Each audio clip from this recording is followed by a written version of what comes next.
What's going on, everybody? My name is Daniel Calderon and welcome back to Corner Talks. Rainy days. We are at that time of year, guys, when we are approaching winter. Before we get that snowfall, we're gonna get a lot of those rainy days. No more of those sunny, bright, beautiful days. Not to be pessimistic or negative, but the truth of the matter is that a lot of people do not like these rainy days. A lot of people resort to going inside, staying inside, are unmotivated, get headaches, do not really enjoy the gloomy, rainy weather. But I'm here to tell you that there is hope. There's a way to survive, there's a way to overcome those feelings by following these tips that I'm about to give you and to make them your best days yet.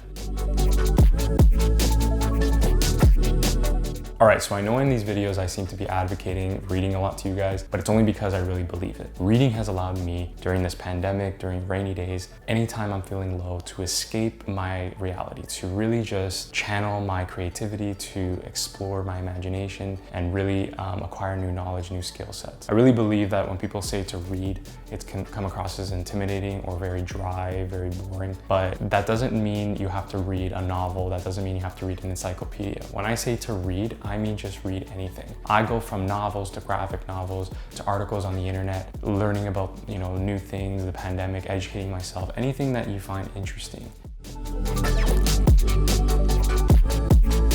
Now, when I say call up a friend, I do mean call and don't text. Calling a friend or someone you haven't spoken to in a while is very different than just texting them. You can hear the person's voice, you can understand what they're going through, you can, get excited about the emotions in the conversation. Texts are just, black and white, dry, and don't even get me started with emojis because that does not have the same effect, and you and I both know that. The reason why I suggest this during a rainy day is because it really just makes you feel like, you're not alone. There's people out there that care about you. There's people out there that are going through their own things in life, and not so much venting about your problems when you call them, but more about just seeing, what they're up to, checking in. Connecting with your friend makes them feel valued, which in turn makes you feel valued, makes you feel like you're not so alone, you're not so isolated.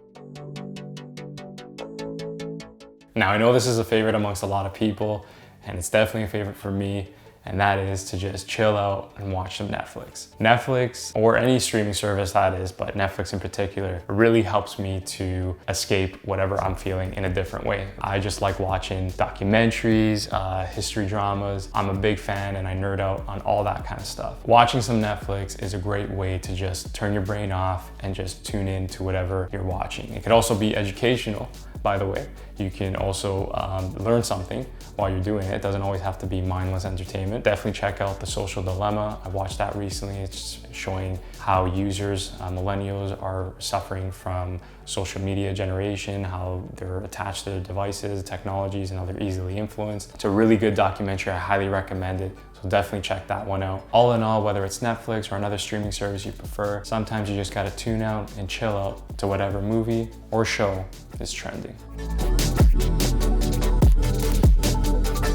Taking up a hobby is a great way to take your mind off of those rainy days. For me, my hobbies are drawing and writing. Writing as a filmmaker is my best escape. It allows me to work on my screenplays, to work on maybe some character points, just kind of pinpoint my emotions or my feelings, whatever I'm thinking about, and a great way to express myself on paper. Drawing, I've done a number of different characters that I was nostalgic about. Drawing, on the other hand, is something I've really come to love and something I see myself doing for a very long time. I've actually learned this skill during the pandemic, and I've been doing a lot of sketches of nostalgic characters that I grew up with, characters that I love, childhood favorites across all these different anime shows, comic book heroes. And I really loved how to just sit down, listen to some music, listen to a podcast, a YouTube video, and draw as you're listening to these beautiful pieces of art and seeing what you can create on such a rainy day.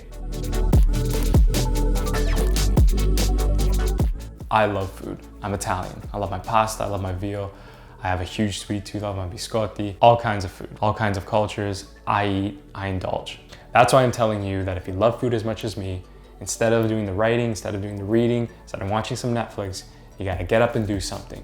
And why not learn to cook a recipe? Sometimes pulling up a recipe, making a meal for yourself, lunch or dinner, getting dinner ready for your family or for people that you care about. It's really rewarding, really satisfying. Again, feeling productive on rainy days is the best way to overcome whatever negative feelings you have. And I'm telling you, by doing a recipe, by making a meal for your family and seeing the expression on their face, that's if it tastes good, is priceless.